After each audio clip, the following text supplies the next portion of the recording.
everyone, and welcome to the KukieKnits Podcast, video podcast. My name is Ira and I'm your host here, and I'm coming to you from beautiful Sydney, Australia. I am mostly a knitter. I occasionally dabble in cross stitch, and I hopefully aim to sew more. And welcome. If it's your first time here today, I am also available on Instagram and on Ravelry as KukieKnits. I'm quite active on both the platforms. And if you're a returning viewer, thanks so much for waiting patiently for my video, and welcome back.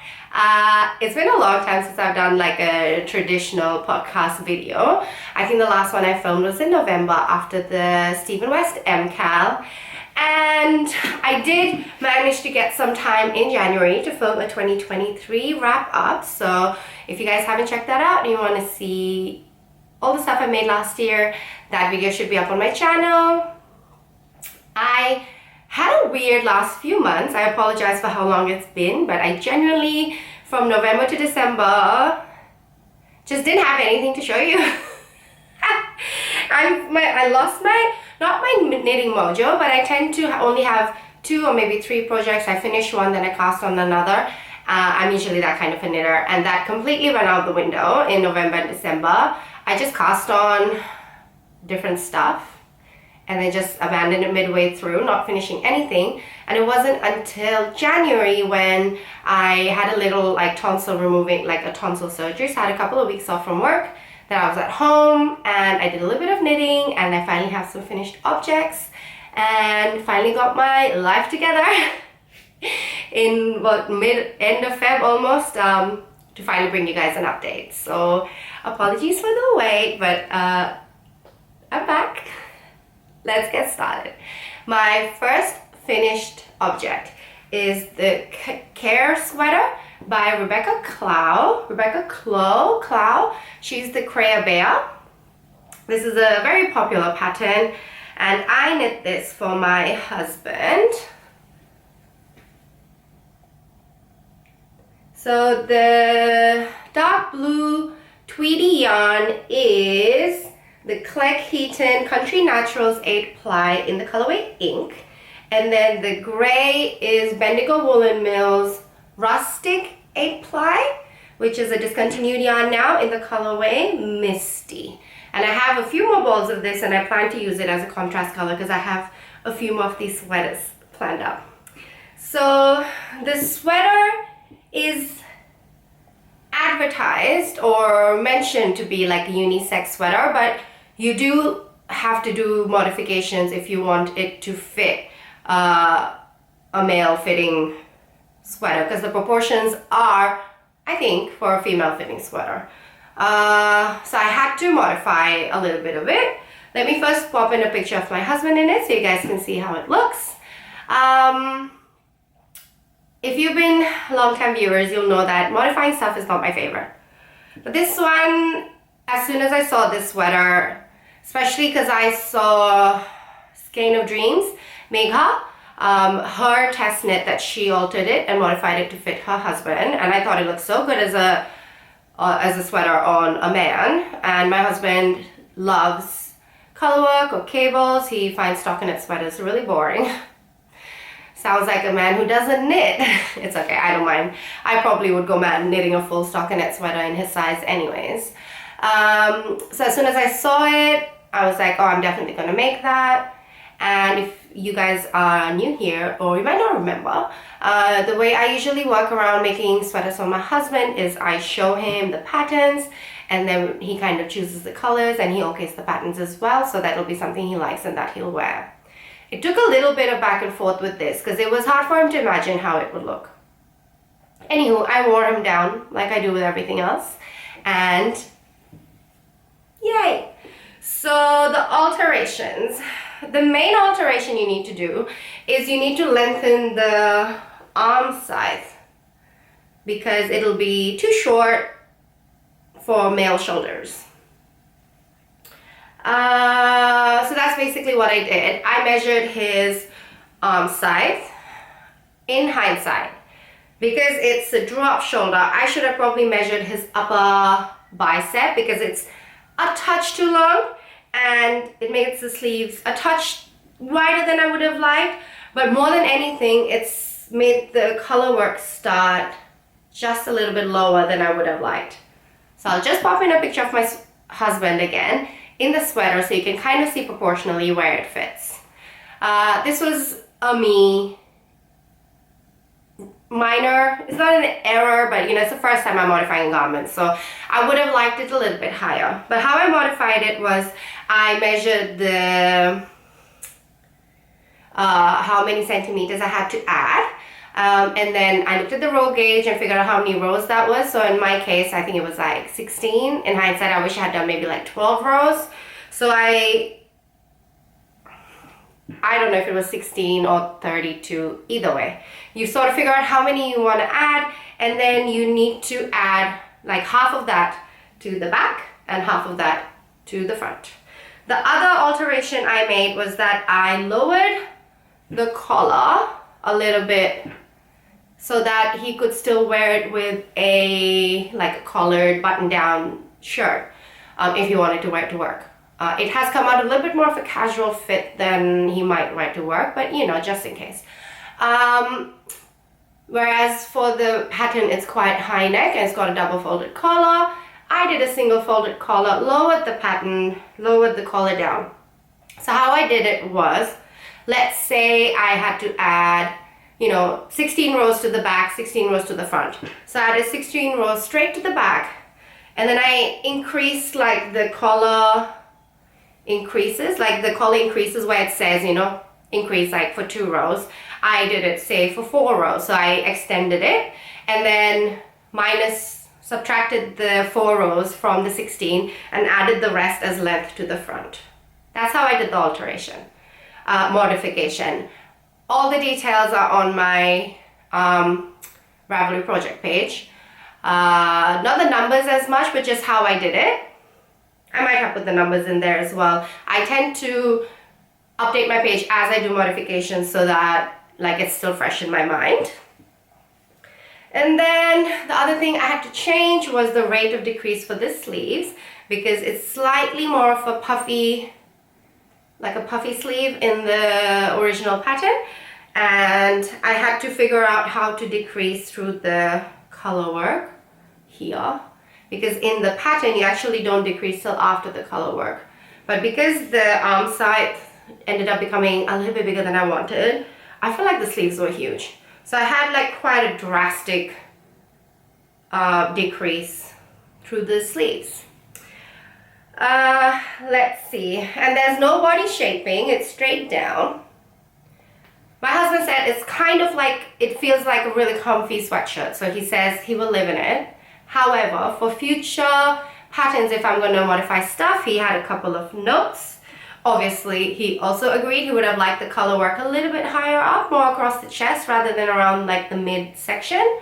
And the other thing he wanted, which I'm not surprised, is that he would have probably liked a little bit of tapering, waist shaping in the body. I remember when we got married and he went to get fitted for his suit, he came back and he said that he has a very narrow waist for how broad his shoulders are. So when I take the drop shoulder and the shoulder measurements and sort of get the circumference and get the fit around there, it ends up being very, very loose and positive fitting, positive ease around his waist. So he said that he would have probably liked a little bit just to sort of pull it in so it didn't feel like it was swimming. I call it swimming. He says loose. It is quite wide on his waist. Ergo, the sweatshirt fit. He's super happy with it. He's like, it's so comfortable, I'm gonna live in it, it's so loose and comfy, because he is a hoodie and a sweatshirt, and a crew neck sweatshirt person.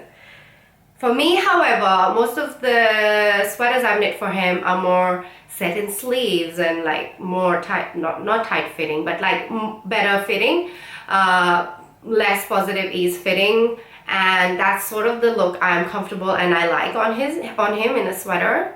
So I'm a bit I don't know, I could have done a better job, but he's super happy with it. So once it comes around to winter, we shall see. Maybe he will actually wear it all the time at home, because at the moment he just wears his sweaters at work.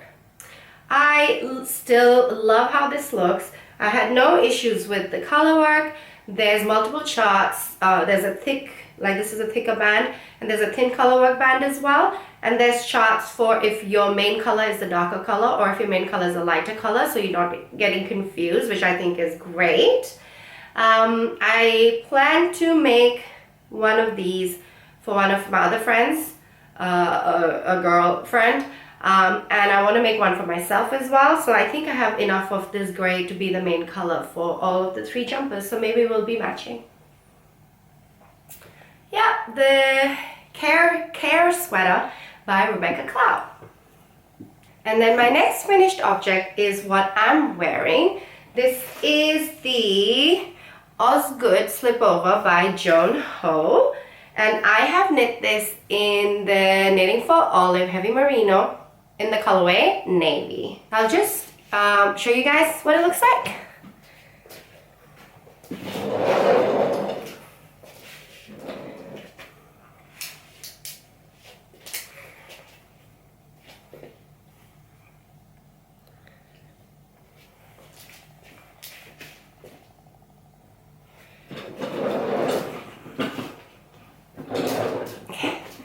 I have a couple of feedback on this pattern. So this pattern is about as easy as a full cabled colorwork vest can get.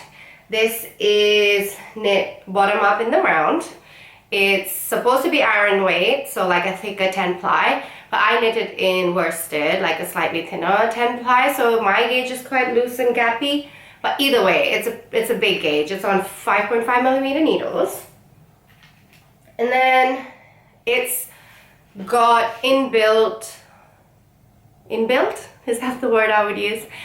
Built-in ribbing. So it's actually got garter ribbing that you knit as you knit the front and the front of the vest. So it's got garter, a little bit of short row shaping at the shoulder, you bind off, and then the back is just straight up with a little bit of garter for the armhole edging, and then you sort of do like a staggered bind off, but no short row shaping in the back. The smaller cables all repeat every 6 rows, and then this cable repeats in a multiple of 6 rows, so it was actually really easy. If you've watched my previous like 2 years ago Ravelry video, like a video on the projects I was hesitant to cast on for my cute, this was mentioned in one of them, and it was because it had different charts, and that's always been something that I used to struggle with, following multiple different cable charts and keeping track of what's going on and counting my rows. However, this was as easy as it gets. Once you've done the setup and the first cable across all the smaller ones, if you're good at reading your knitting, I was just following 2 charts. I was following this chart and then just like one of the side cable charts. And each time you had to cross on the side cable chart, you had to cross on all of them, and I was just reading the knitting underneath to see whether it crossed to the right or to the left. And it was really easy. Very easy, very straightforward for a fully cabled vest. Those are my positive reviews. Then it's not a negative, but it's a user error for sure. Or I'm not sure, because the back doesn't have any short row shaping. I feel like it sort of pulls back, but I also did a very silly, and honestly I'm not quite sure how I managed to do that, error where when you're dividing for the right and the left and the front, I don't remember if you do the right first or the left, but either way, say you do the right first, I was reading the instructions for the left but decreasing for the right. I don't know how I managed to still get it looked fine until I got to the short row shaping, and then my shoulders were like sloping the other way. I was like, is that right? And I wanted to make this vest a touch longer than it has stayed in the pattern. I had to obviously undo the shoulder shape like the sloping, the shaping. undid it and then re-knit it. I don't know, it's like where it says knit to this length. I don't know what row that would have been or what length that would have been. So I kind of counted rows and matched it here. But I really struggled with matching it in the back. So combined with the fact that I think I might have done the back a little bit shorter because I was a bit hesitant, and the fact that it has no short row shaping, my vest kind of pulls upwards like that. So it sort of flares up, and if I pull it down at the front, the back lifts up. So I kind of just wear it with the front slightly flaring up. It's alright. Yeah, I would definitely make this again. I don't mind the look of the garter ribbing in this dark yarn. I feel like you almost can't really see it. If it was in a lighter yarn, I don't know if it would bother me. However, I think this vest, for me, would be a great gift knit pattern because it was fun to knit, it's relatively fast, it looks so good. Look at these cables, they look so good. Looks like I put so much effort in, which it is still effort, but not as much effort as, say, an 8-ply, intricate, with shaping and picking up ribbing and all that sort of cable vest would be. The yarn is Knitting for Olive Heavy Merino, which I said already, and I hadn't used this before. This is a new acquisition as well, which I've already knit up, so I'm like, oh, look at me go. I got it on a D-stash. I've heard people describing the yarn as like really dry and dusty. It's definitely non-superwash. I don't mind how it feels on my fingers. However, it does dry my hands out. It does. And I'm a big fan of non-superwash yarn, especially non-superwash merino is so nice. Like it feels so luxe, and I'm so happy with this garment. It's the perfect layering piece to wear, especially towards this time of the year in Sydney. It's sort of chilly in the morning where I live, and then it gets super hot. So it's a great layering piece where I can just pull it off, but I'm not carrying a whole sweater or a whole jacket around. Very happy with this overall. It looks great. This is the Osgoode Slipover by Joan Ho. And then my third finished object is just a little baby hat. I don't know why all my finished objects are navy. I'm not even really a navy person. So this again is using the leftovers from the Kerr Sweater that I just showed you earlier for that I knit for my husband. So this is Cleckheaton Country Naturals 8-ply in the colorway ink, and the pom-poms are some stash acrylic. One of my super best friends, who was my maid of honor, is having a little baby boy in March.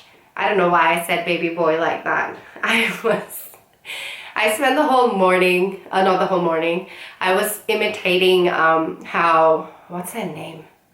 The mom in Schitt's Creek, played by Catherine O'Hara, says the word how in like one of the sentences. She's like, how? So because I was doing that, I think I just said, little boy, like that. Anyways, just making a cute little hat. This is the Tiny Tot by Kirsten Rettig. And it's a free pattern, it's in garter. It's the cutest little hat, and the baby's head is in there. It sort of flops down like these. Oh, it's just so cute. Super straightforward. Couple of ways to knit this pattern. You can either knit it flat, straight up, garter, fold it down, sew down the seams. So you're just knitting every row, or you can knit it in the round. But because it's garter, it's knit 1 row, purl 1 row, and then you 3 needle bind off on the top. I went for the in the round option. Honestly, it took me a day. Super cute. I want to make another little hat and a cotton light and airy pram blanket and a woolen pram blanket for my friends. So you guys will be seeing a few more baby knits coming up. So cute. So that's all my finished objects. Okay, moving along to my works in progress. I have 8 or 9 whips on the needles, which is ridiculous for me. And I don't do that because I can't handle it and I can't handle it. So there's a few, like 4 or 5 of them that I've just packed away. I'm like, I can't juggle between these many. I have 3 or 4 that I'm actively working on. I'll finish them, and instead of casting on, I will pull one of my projects out from that WIP pile and try and finish it. I really want to go back to only having 2 or 3 WIPs. I have a long-term blanket, so I don't know if I'm counting that or not, because 8 is too many. I don't have needles I need, like my cords all being used. This is such new territory for me, and I don't like it. So let's try and clear the WIP pile, shall we?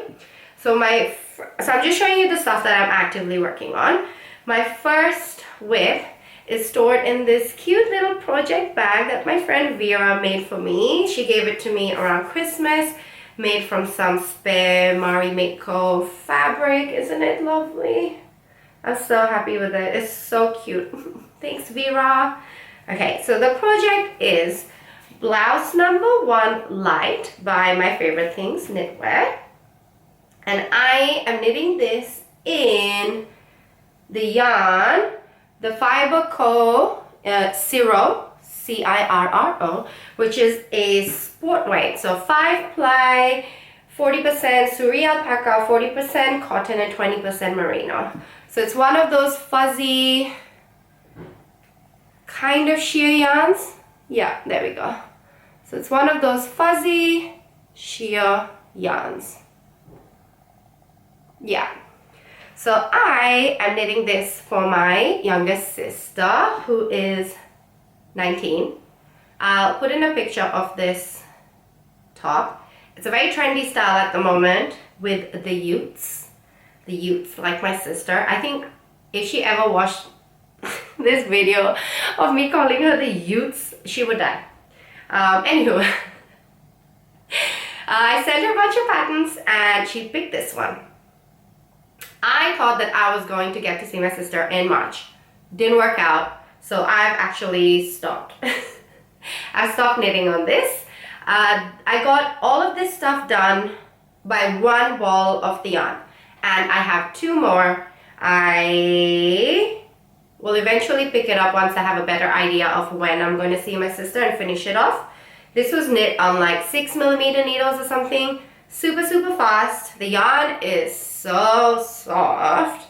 I fully understand the Suri alpaca girlies. Seriously though, what is going on with everything I'm knitting being navy? The yarn's lovely. Ooh, it's beautiful. My sister's a similar size to me, so this is actually the size I would be knitting for myself as well. So once I'm done with it, like if I like how it looks, maybe I'll make one for myself.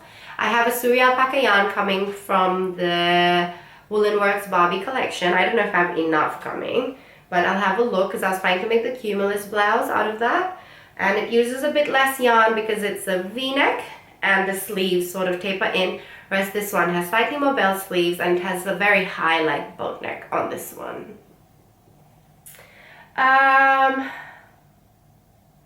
The only other feedback is that this yarn is hard to rip back.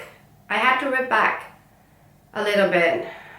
I kind of had to undo it actually on short rows because I was doing it on magic loop, and something about this like yarn plus the 6mm needles and the magic loop, I don't know, the tension was terrible. And then I realized that I could still use the 40cm, 50cm cable with the longer needles from Knit Pro. I only have the longer ones, I think, but maybe I found that I had shorter ones. That makes more sense. I thought I only had the longer needles, so I had to magic loop, but turns out I had the shorter needles in, oh my god, where am I going with this? So the Knit Pro needles come in a longer length and a shorter length. The longer length, the shortest cable you can go with it really is like 50cm cable, and that's quite a sharp angle to knit with. So like comfortably you can go the 60cm cord. However, with the shorter one, you can make a 40 centimeter. So when I first bought my first set, I bought a wooden Knit Pro set, and I bought the longer ones because I didn't know the shorter ones existed. And over time, I have eventually ended up pretty much collecting the metal shorter ones in most of the sizes, because I'm not the biggest magic loop fan, and any sleeves or anything, I will try and use the 40 centimeter if I can. Since then, I've got the shorties cheer goose sets, but the 6mm needle I think is on the yellow cheer goo, which I don't have. Long story short, my god, that was the longest tangent. I was getting terrible tension with magic loop, but I found that I had the shorter needle and a 40 centimeter, so I restarted, and ripping this yarn back is not fun. So if you're knitting with this yarn, don't make mistakes. It's as simple as that. Just don't make mistakes. You won't have to rip it back. So that's blouse number 1 by My Favorite Things Knitwear. And then my next project is a test knit that I'm doing for my friend Magali, who is the Knit Yorker on Instagram. We met, I used to follow her on Instagram, and I remember during lockdown, the first lockdown 2020, she was like, does anybody want to do a knitting meetup? And Magali's in New York, and so they would do like Friday nights, or maybe it was Saturday nights, whereas for me it was early, 9 a.m. and we did a bunch of Zoom knits during lockdown. It was really, really good, and I'm still friends with everybody in that chat group. But that's how Magali and I met, and she has a new pattern coming out called the Dandelion top, and I'm knitting it in Bendigo Woolen Mills 4-ply cotton in the colorway, okay, look at this color, gray wisp. Gray wisp. I bought this ages ago to make the barely bonnet hats that I made my friend when she had a baby, and I bought 2 balls of this. Honestly, I have used this in so many projects, and I'm still going with enough to make a whole top. But I got it because I was like, ooh, a gray teddy bear. The teddy bear is purple. Bendigo is not great with a lot of thick grays. It's very rare they have a true gray. This is purple. Anyways, this was, I think, I bought this maybe 2018 or 2019. So this was back in the day, Ira, who should have probably looked at the, color card. I have them now. Gray wisp. I really like the Bendigo cotton in 4-ply. It's really soft. I love using it for baby knits. The 8-ply cotton is nice as well. It all feels soft, but something about cotton and this cotton and in the 8-ply thicker, I find that it creases a lot, in the finished garment. We shall see how this goes. Anyways, this is the Dandelion top, and it starts off with the provisional cast on. It has these cute little dandelion patterns where there's heaps of them first, and then slowly gradiates out into a stockinette halter, not halter. Is it a halter? That kind of top. Not a straight straps I'll put a picture. Imagine if I was a designer and I didn't know how to describe anything, because that's pretty much what's going on here. Yeah, test knit is going fine. I hope to finish it soon, and I'm having real issues with actually finishing any summer garments this year, so doing a test knit I think is the motivation I need to actually finish a summer knit, because I have nothing. Anyways, and the next pattern is my next whip, is this Sweet Shop Blanket by Laura Penrose. Everyone's knitting this, and I am right at the front of that train, choo-chooing, because this is so fun. So if you guys are returning viewers and watched my episode towards the end of last year, you'll know that I ended up making a advent calendar with Holst super soft yarn. I chose the colors, arranged it, did a fun little daily reveal on Instagram. So if you guys followed along, and so many of you were so supportive, I was like, oh my gosh, I feel like so like supported and proud about my color choices when all I did was choose the colors. I can't even imagine being a hand dyer who works their bum off for so many like months and does all these advent calendars, and then they must be so proud of their work because it's so much work. It was so much work just buying the yarn. So bought the 50-gram yarn, split it into two because I'm making a matching blanket with my friend. And the colors were a surprise for her. They were not a surprise for me, but I packaged them, labeled them, did the colors, the numbers, did the daily reveals. It was so much fun and so much work, and I didn't actually dye the yarn. Imagine if I had dyed the yarn. So I'll pop in a picture of my advent. And I'm so happy with it. I should have the list of the colors somewhere. If you guys really want a list of the colors, please, you can send me an email. My email's down below.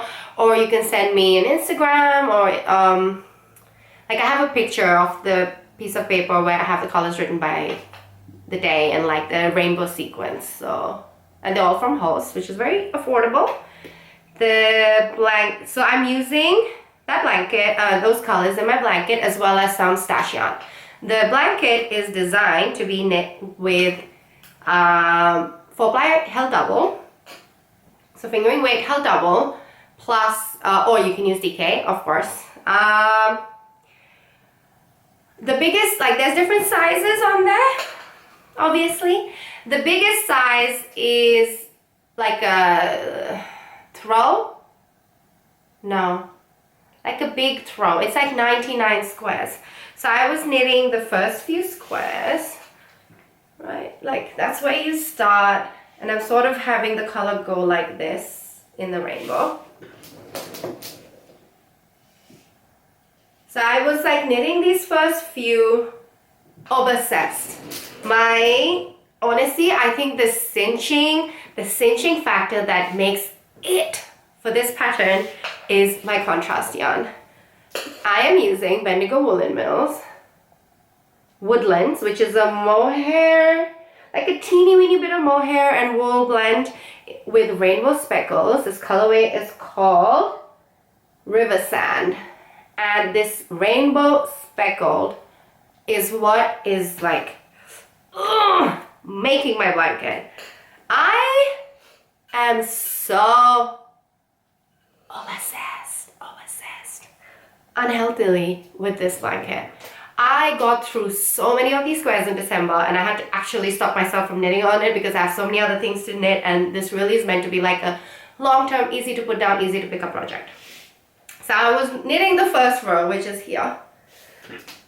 I hope you guys can hear me. I'll just start yelling the further I go because I don't have a mic. And then I knit a few rows, and my husband goes, "That's a really cool blanket. Is it for the bed?" It is now, buddy. So I ordered more of the main color, pulled out even more colors from this stash. I think I have like 36 colors all up, and I will like sort of cycle through them in the rainbow order, and if I start running out, I'm sure I'll get more scraps, or I'll beg people for scraps, or like later problem.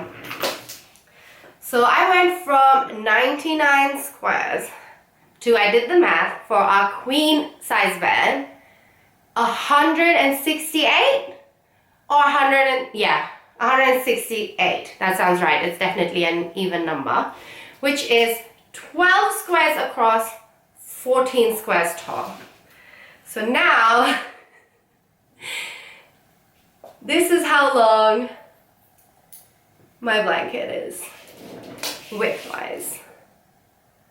Like,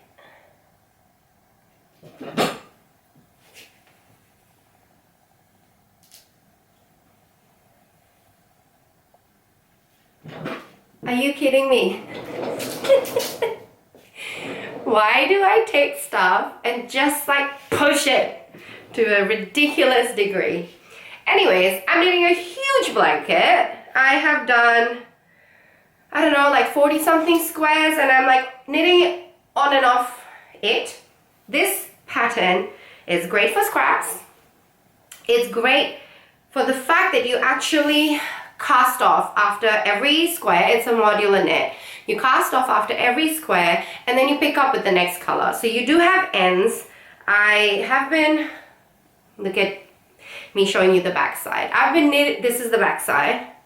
You can see, I've been weaving it in as I go.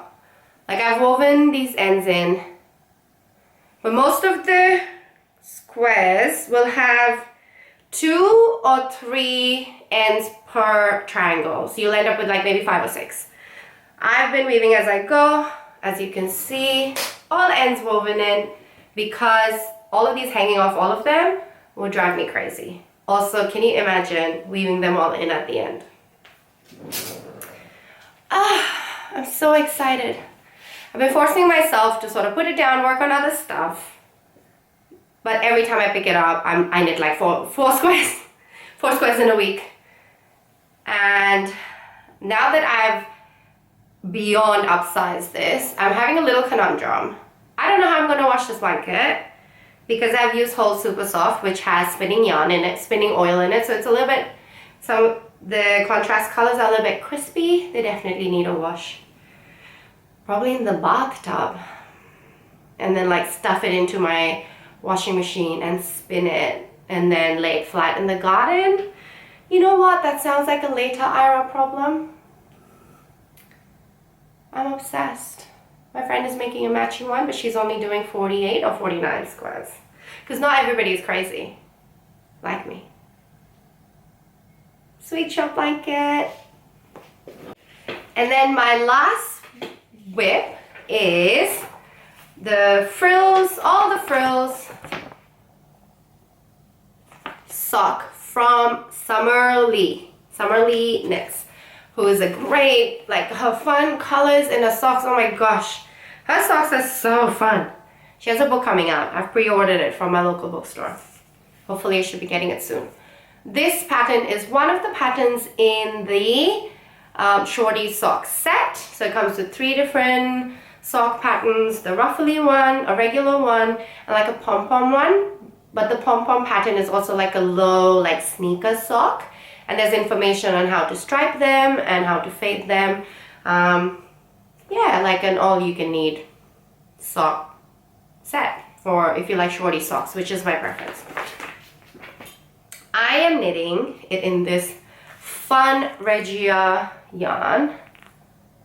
The colorway is 04067 and it's got all these funky colors. Eee, so fun.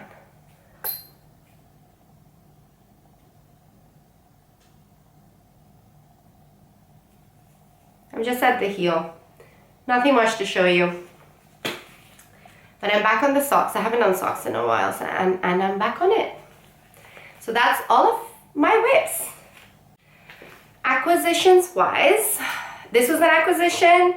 The Fibre Cirro in the colorway Blessful, I don't think I said that, is an acquisition, but I've already started knitting them up. I still have a few more acquisitions from the last month that I haven't knit up yet, so I could show you guys. Firstly, I got another colorway of the Bendigo Woolen Mills Woodlands yarn in the colorway Heartwood. I got 3 balls of this for Christmas because it's rainbow tweed and like a peachy pink.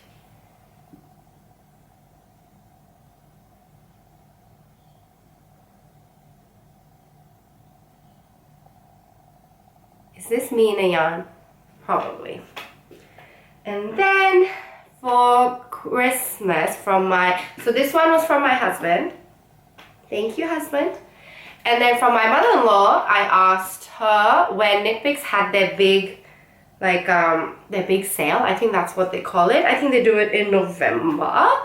I asked her if she could buy me some stuff from the sale and could I get it for Christmas? And she said sure. So I got 2 balls of their cotton yarn, which is a DK weight, so an 8-ply like cotton and linen blend. 70% cotton, 30% linen in the colorway Sagebrush. Sorry, I got 4 balls, not 2 balls. I don't know where it is. I looked, but I didn't like fully properly look everywhere. I think I put it in with the rest of my summer stuff, which is in like a Ziploc thing under the bed, and it's hot today. And I sort of had a quick look, but I didn't see it. So I don't know where it is. But I'll show you guys when I knit with it. And then the other sweater quantity I got was Wool of the Andes worsted weight, the non-superwash version, in the colorway Lake Ice Heather. I want to make the GuriNgai from the Sand Is Gone booklet that I have, and because it's like a pattern that is A, worsted weight, B, takes like quite a lot of yarn, and I wanted like a good positive ease. It takes up quite a lot of yarn, so I thought like the sale was perfect. I got all of this yarn plus the cotton for less than I would have if I just got this to make the sweater. Plus I got it as a gift, so I didn't actually pay for any of it, so that was great. I think I needed like, I don't know, 13 or 12 balls of this. They sent me 21. I don't know if they like the person packing it saw like 21 instead of 12, or if they accidentally placed like the rest of the bag in there. But they sent me 21 balls of this. I have enough to do 2 projects easily. I don't know what I'm gonna do with all that yarn. Maybe a gift knit for someone, because it's absolutely lovely yarn. Love this purpley gray color. I didn't want to get a white, the GuriNgai. It's done in a white. It looks great, but I definitely didn't want a darker color because it doesn't show off the texture. So I thought something like this would be great. And I like the feel of the yarn. I have another sweater quantity of Wool of the Andes sport weight non-superwash version, but I haven't knit up with either, so I'm excited to get onto that. And then, as usual, got some de-stash. Got 4 balls of this Bendigo Woolen Mills Luxury 8 ply in the colorway Soft Blush. I'm going to keep this to see what I want to make the Stella blanket when Laura Penrose eventually comes out with it. She has a cushion cover out at the moment, and Anna Passe Trevino, I think that's her full name, from APT Atelier. If you don't know her podcast, she's amazing. She's using the cushion cover at the moment, and like sort of played with the gauge a little bit to make like a quilted blanket, which looks amazing. So I want to now make a blanket, like a throw for my couch, which was the original plan for the Sweet Shop blanket before it completely derailed. And I would love like a quilted blanket in shades of pink. So I'm going to wait and see what Laura's pattern's like when it comes out. Otherwise I'm going to follow what Anna did. And like I want to see the placement and the size of Laura's like the quilted patches on her blanket. So I'm very excited. I've got 4 balls of this. So I'm going to keep it aside with no plans and hopefully use it on that blanket when it comes out. And the last acquisition is something I got today. I went to the sewing basket in Newington. It's the first time I've been there. Great for fabric sewing. Like they have a wall of DMC floss if you like doing cross stitch and stuff, but not as much yarn. However, I went to look for like a cottony, like lighter yarn for my friend, so I could make him the baby like little like pram cover blanket thing. And I found all of this. It's looking very sky blue in the camera, but it's actually sort of more tealy blue with like bits of white running through the yarn. So this is Villawool Gelati 7 ply, and the composition is 56% cotton, 44% acrylic. It says to use it on 3.75 millimeters. I'm just going to look up like a side to side. I'm kind of like looking at the habitation throw, so I might get that pattern started on with the appropriate needle, knit until I'm happy with the size, like increase and then decrease, because it's like a diagonally knit. garter and eyelets blanket. So that's what I'm thinking of making for my friend's baby. I ended up paying $20 for 10 balls of 40 grams each. So yeah, $20 for 400 grams. Plus the sewing basket supports the money raised from the sales go for like paying for disability services for people. So it's also for a good cause and to keep my friend's baby like soft and comfortable. So those are all of my knitting stuff. I actually have an update on my cross stitch patterns, which I haven't shown you guys in a while. Let me just go grab it. So if you're a long-term viewer, you'll know that in 2021, I finished a year-long cross-stitch project doing a klimt painting called The Kiss. And it's my favorite painting of all time, and I really wanted to have it up on the wall, but classic maker mentality, right? I thought just printing it, like getting a print, was too boring. Why get a print when you can spend so much money and a year making it? Anyways, I made it. And then I went to get a quote to get it framed. They were like $500. It's like, girl, this is not the actual painting. I know it's a skill and that's including the frame and all of that sort of stuff, but I was like, I'll try it. So I got a frame custom made because the size was 13 by 13 inches.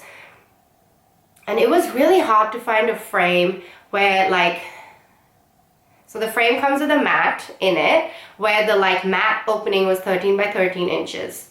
Lots of frames where the whole thing was 13 by 13 inches, but I definitely wanted a mat. So I got a frame custom made from Modern Art Framing in Castle Hill in Sydney. They were quite reasonable. I mean, it's not cheap if you're getting a custom made photo frame, but obviously it's way better quality than Kmart, and I'm really happy with it. And it came with like the acid-free foam in it, which is what you need to stretch and sort of sew your cross stitch around. Anyways, all of that was in 2021. Maybe I got my frame in early 2022.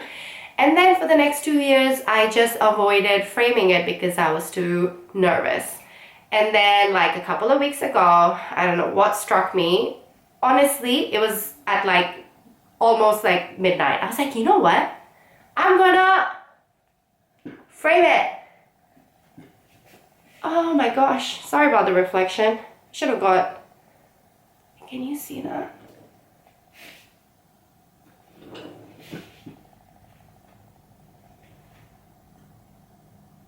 I could not be happier with myself. So, however, the back, so that's, you can see where I've laced it. I was drilling these things in also at an ungodly hour with my drill at night. I don't know what my neighbors must think of me, but you know, when the mood strikes, like I gotta follow through, otherwise it'll be another 2 years. I just used some cheap like floss I had and laced it across. Haven't done the best job. I feel like there's still a little bit of the fabric visible on the top, which is not visible if I just like yank it. So it clearly could have used a bit more tension. And I need to get like a backing board from it, which you can get from Eckersley. And it's quite cheap, it's like a couple of dollars. I cut it to size. So maybe when I do that, I will stretch the cloth a bit more in this direction and then sandwich it with the backing board, and hopefully it won't budge anymore. But I can't stop staring at this on my wall. I get my cross stitch patterns from the Art of the Stitch. You can either buy like a PDF pattern or you can buy a kit, and the pattern comes with like the DMC floss colors, so you know like what to buy.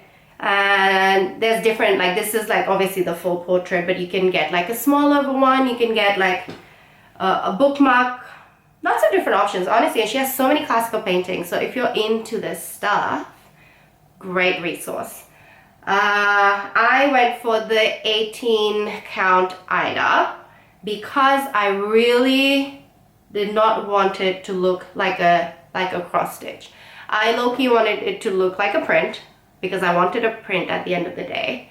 And I must say, like, it's really effective. Like, from a little bit further away, you really can't see any of the stitching. And like the details, because here, oh, I do apologize for the reflection from the window. So the 18 count Ida is great if you don't want to see any of the fabric under the floss. Yay! I'm so pleased. I really want to do 3 of his yellow like pieces and have a klimped gallery wall. I want to do the lady with a fan, and I want to do the portrait of Adele Bloch-Bauer and have the 3 of them all together. Because I was so sick of working on yellows. In 2020, in 2021, I decided to instead take a breather and do a blue painting. So I started the Starry Night. This is where I am. So obviously after framing that cross stitch, I got bitten by the bug and I'm back on it. I got a lot of work done because I've been struggling on this for 2 years. The swirls here, you can get a much better idea of like how small the stitches are. This is 18 count Ida as well. And this swirl is so, not hard, it's annoying. Because you'll be like, 1 stitch here, 1 stitch here, 1 stitch here. Anyways. But I got bitten by the bug. I've been doing heaps of this. I really want to try and work through this. And if I can't finish this, or if I don't finish this year, I will probably just start the klimped, like the other yellow one, and just have 2 cross stitch projects on the go. But isn't that gonna look amazing? My gosh.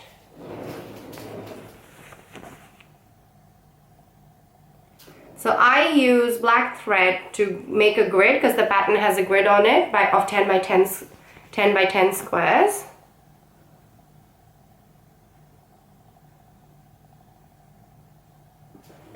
And then for the middle one, I use a red thread, so you can kind of see where the middle is, lengthwise and widthwise. And yeah. That's all. That's all from me today, folks. Thanks for joining me. If you have any questions, any feedback, any video ideas for me, please just pop them down below. Hope to be a bit more like back to my regular content this year. Work through some of my whips. I have big ideas and big plans for my knitting this year, and I'm feeling very motivated and happy and back to my crafting. And I will see you guys next time. Bye!